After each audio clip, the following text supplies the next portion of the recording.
and knows how to use it. And today he's prepared to give you a mini lecture on the Celtic Roman period and the Anglo-Saxon period. So without any further ado, Mr. Slackwell. I'm starting. Now, as Jeremiah is lecturing, expect that you're taking notes. Almost everything that he's going to share with you and more is what I would have lectured for you today. Sir, I will turn off the projector so it's not in your eyes. Okay, Katharina, you're good? We're on. Excellent. All right, Mr. Wells, Slackwells, excuse me. Okay. How's yours? So, the origins of the Anglo-Saxon culture and Old English actually start in 43 AD when the Romans invade England. This is Emperor Claudius. For about 13 years after this invasion, there's a bunch of rebellions, the biggest one of which is in 60 AD, which is led by the warrior queen Boudica and the Iceni tribe. The Iceni tribe is the biggest tribe in England. It's about 100,000 to 300,000 people, plus their allies are about that, which is about 1% of the population. So out of every 100 people on Earth, one of them is part of this tribe. So they're massive. They also do a significant amount of damage to the Romans while they're doing this rebellion. They burn down London, they burn down a bunch of other cities, they destroy an entire Roman army, and cause a lot of havoc. So when the Romans are finally able to actually beat them, they come down very hard on them. They wipe out pretty much the entire tribe. They destroy their cultural leaders, who are called the Druids, and they basically slow down. Sorry. They basically wipe out the entire culture that's there, essentially, and then begin this process called Romanization. And what that is you basically take a tribe of barbarians and you change them from their culture to a more Roman culture. So they act more like Romans, they behave more like Romans, they're quote-unquote more civilized. The important part about this is that this only occurs in the south, the Romanization, where they're becoming more Latin. In the north, the Romans are never actually able to conquer England. So in 122 AD, they construct Hadrian's Wall, which is basically the Great Wall of China in England, to keep the barbarians from invading. So while southern England is becoming more Latin, it's becoming more like the Romans, and most importantly, it's becoming dependent on the Roman military for defense. The northern tribes are still a very aggressive culture of raiders and tribal chieftains and that kind of thing. So when we flash forward to the 400 ADs, that's when the Romans are leaving England, and they leave very fast. And so southern England has to create their own government, their own military. They basically have to rebuild their entire society because Rome's just leaving. And when Rome leaves, the northern tribes basically start invading.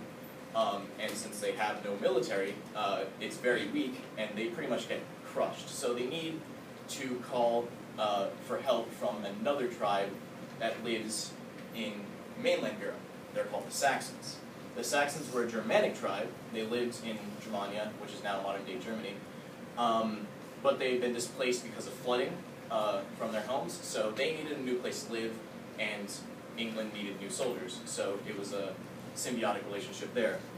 But eventually, the Saxons stopped being just soldiers coming to England, but also women and children, and they started settling the lands. And soon, there wasn't enough land to go around, so conflicts started occurring. But during this time, there was enough time of peace where these cultures were starting to be mingled, and when finally this war started, Anglo-Saxons basically took over basically all of England, and the previous culture became what we know today as the Welsh.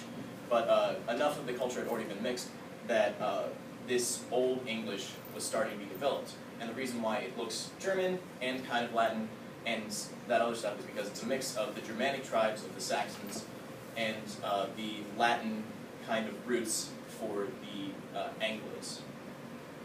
So that's where we get Old English. It's a mix of those two cultures. Another important fact is that although the Saxons were pagan, which means they were not Christian, they followed, their old gods. Eventually, pretty much all of them did convert to Christianity. So by the time of this story, England is mostly Christian, which I think is a significant point. So that's the origins of Anglo-Saxon culture and Anglo-Saxon and the Old English. Something's kind of tangential. Do we have time for that? We do have time for the Vikings. We do have time for the Vikings. But are there any questions, Are there any questions? for Jeremiah? That's a good point. Colin. So to recap, in 600 AD, or not, 60, I don't want to say 60, there was a rebellion by what tribe? The Iceni, which is spelled I-C-E-N-I, which is a Celtic tribe. That's one of the terms on the packet. And basically, technically what a Celtic tribe is any tribe that wasn't actually conquered by the Romans, but it's commonly used to mean a tribe in England. Okay. So they take over, what is it, southern England? They rebel in southern England, Okay. which is the part that the Romans control during that time. And finally, when they're crushed, like their territory is basically the limit of where the Romans actually get. So they're basically all in southern England. Okay, so then the Romans expand after they The Romans all of southern England after they crush the Iceni. Right. And then the Romans eventually withdraw in like 100 AD or 100? 400 AD. 400. The late 400s to the early 500s. So the Romans ruled the Celts for about 300 years. Yeah, and so that's a lot of time for this Romanization to take place, where they stop being their old Celtic, selves, and 300 years later, they're very Roman. They even take Roman names. So then the Romans decide just to leave southern England? So what happens? What's happening in the rest of the world is that the Roman Empire is split at this time. It's the Western Roman Empire and the Eastern Roman Empire. In 400 to 500 AD, Attila the Hun, the scourge of God, is currently destroying all of Europe. And so Western Roman Empire is starting to run out of soldiers. So they can't afford to leave any soldiers left in England, so they have to take them out. And since they need them quickly, they have to take them all out all at once, which is why it's important. There's only a few hundred left. So then the north tries to invade the south, but then the south asks the Saxons to come? It's not exactly like the north and the south, like a Civil War type thing. It's a bunch of raiding tribes that are coming in and attacking, and eventually they feel confident enough to actually start invading and taking over. But then the people in the south ask the Saxons. Right, the people in the south need to ask the Saxons for help because they're a very militaristic tribe. They know that they're very militaristic because they've had problems with them in the past. But now the Saxons need somewhere to live, and the English need soldiers. So they first start taking only a few soldiers, but then they need more and more, and then women and children start arriving. And then that's where the Anglo-Saxon mix together. Yeah, during this time, which is I think like 50 to 60 years, which is a significant amount of time for two cultures to be so close and so dependent on each other. They get a lot of time to start mixing their cultures. Oh, one side note is that during the wars between the what are now the Welsh, the Old Britons, and the Saxons, it got so desperate at one point that there was this kind of final stand by the English, and during this time, this is the actual time where the legend of King Arthur is born. He was the rallying cry for the Old English. We don't know if he was actually real or not. There's evidence to support it. There's evidence against it. But he definitely was a symbol of resistance.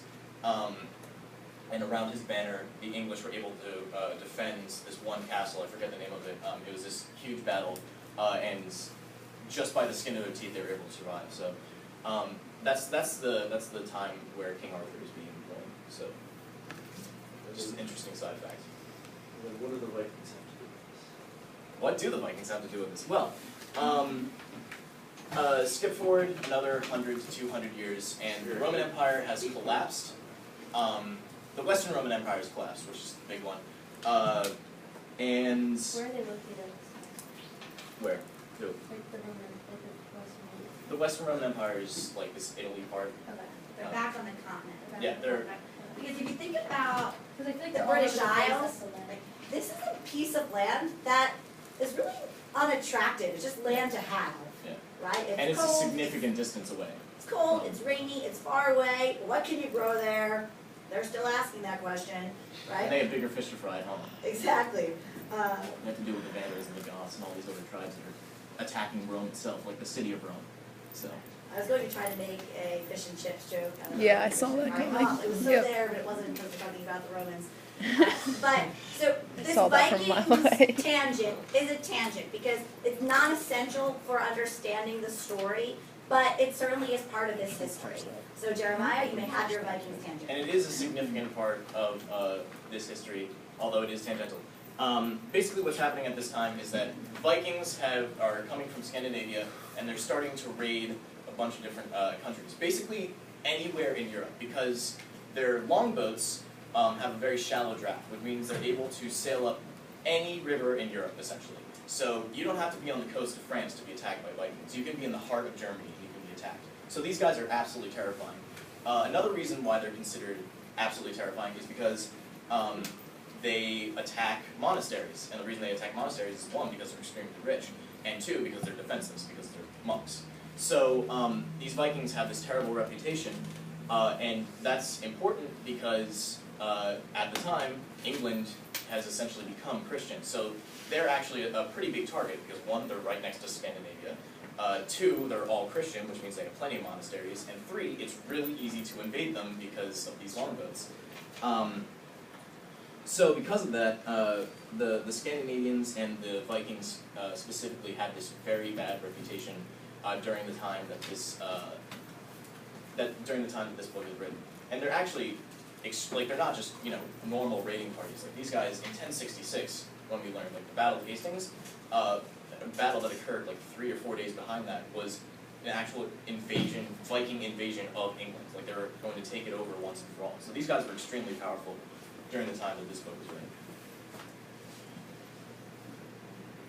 Any questions for Jeremiah?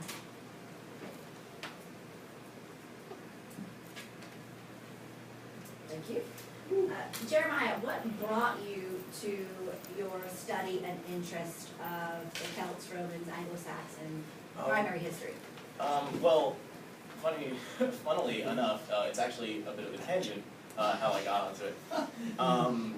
I used to be I still am fascinated with Roman history, but a big part about Roman history is their conquering of all these other different tribes, and there's a bunch of underdog stories of tribes that have been able to defeat the Romans, and that's like a very rare occasion for just barbarians to be able to defeat Roman tribes. It happened in 66 AD with Arminius. It happened in 60 AD with Boudica, although she was eventually defeated. So learning about Boudica was actually a very interesting topic because it's always interesting to see the Romans get beaten, especially by a woman who Romans considered extremely low stature in their society. So they didn't take the threat seriously, and so that's what made it such an interesting story. It really reads like a novel.